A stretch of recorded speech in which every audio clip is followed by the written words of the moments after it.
Reading from Bhagavad Gita as it is, Chapter 3, Text 14. Annad bhavanti bhutani parjanyad annasambhavah yajñat bhavati parjanyo yajñak karma samudbhavah. Translation: all living bodies subsist on food grains which are produced from rains. Rains are produced by performance of yajna, sacrifice, and yajna is born of prescribed duties. Purport: Srila Baladeva Vidya Bhushana, a great commentator on the Bhagavad Gita, writes as follows: Ye indradi agataya vastitam yajñam sarveshwaram vishnum abhyarchya tachesham ashnati tena tad dehayatram sampadayanti te santah sarveshwarasya yajña purushasya bhaktaah sarvakilbhishair anadikala vivridhair atmanubhava pratibandhakair nikilai prapair vimuchyante. The Supreme Lord, who is known as the Yajna Purusha, or the personal beneficiary of all sacrifices, is the master of all the demigods, who serve him as the different limbs of the body serve the whole. Demigods like Indra, Chandra and Varuna are appointed officers who manage material affairs, and the Vedas direct sacrifices to satisfy these demigods so that they may be pleased to supply air, light and water sufficiently to produce food grains. When Lord Krishna is worshipped, the demigods who are different limbs of the Lord are also automatically worshipped. Therefore, there is no separate need to worship the demigods. For this reason, the devotees of the Lord who are in Krishna consciousness offer food to Krishna and then eat, a process which nourishes the body spiritually. By such action, not only are past sinful reactions in the body vanquished, but the body becomes immunized to all contamination of material nature. When there is an epidemic disease, an antiseptic vaccine protects a person from the attack of such an epidemic.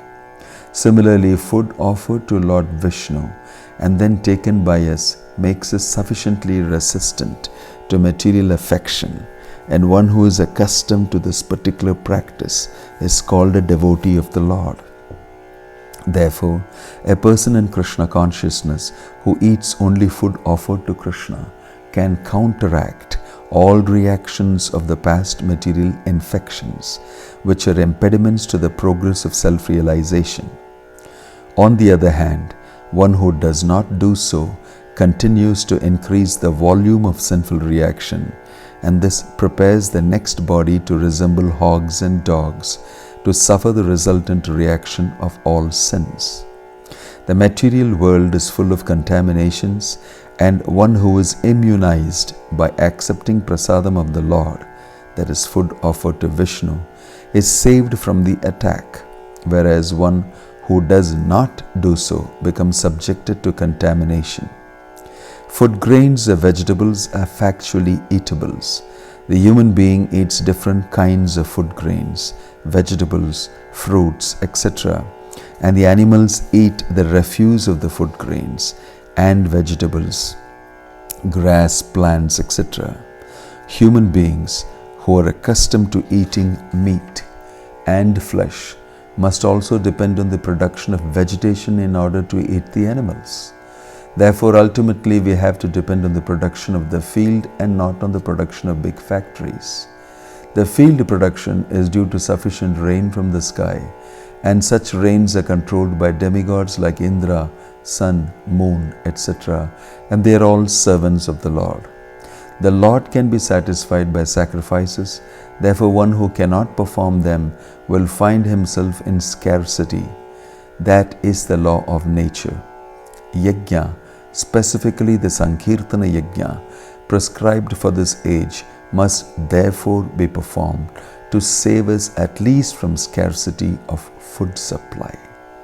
Thus end the Bhaktivedanta purport and translation to Sloka number 14 of chapter 3.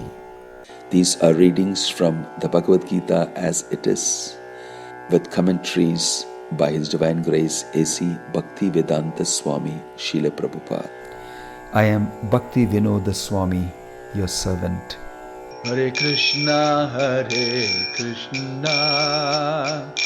Krishna Krishna, Hare Hare, Hare Rama,